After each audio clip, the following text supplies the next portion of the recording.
બનાસકાંઠા જિલ્લાના ધાનેરા શહેરમાં જમ્મુ કાશ્મીરમાં પહેલગામની બૈસરણ ખીણમાં આતંકી હુમલાના ઘેરા પ્રત્યાઘાતો જોવા મળ્યા. તો આવો જોઈએ આ એક રિપોર્ટ. 28 જેટલા નિર્દોષ ભારતીય પ્રવાસીઓના આતંકીઓ દ્વારા મોત બાદ દેશભરમાં શોક છવાય છે. ગુજરાતના દરેક નાના મોટા શહેરોમાં આતંકી હુમલા સામે આક્રોશ જોવા મળી રહ્યો છે. આજે ધાનેરામાં સમસ્ત મુસ્લિમ સમાજ દ્વારા આતંકી હુમલામાં શહીદ થયેલા નિર્દોષ ભારતીય નાગરિકોને કેન્ડલ માર્ચ યોજી શ્રદ્ધાંજલિ અર્પણ કરાઈ હતી.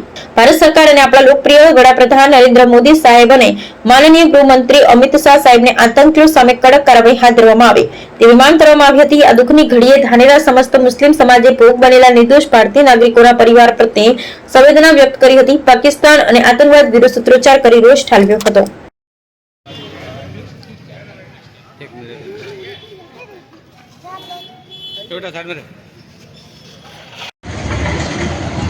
બે 22 તારીખના પહેલગામના અંદર જે આતંકીઓએ નિર્દોષ પ્રવાસીઓ ઉપર હુમલો કરી અને એમની હત્યા કરી એ નિંદનીય છે.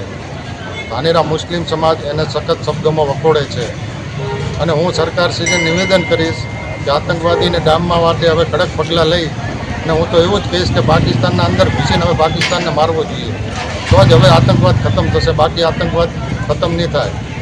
અને જે પણ 27-28 લોકો જેમની હત્યા થઈ છે એમને અમે શ્રદ્ધાંજલિ આપીએ છીએ અને એમના પરિવારના દુઃખ સાથે સહભાગી બનીએ છીએ. જય હિન્દ, જય ભારત.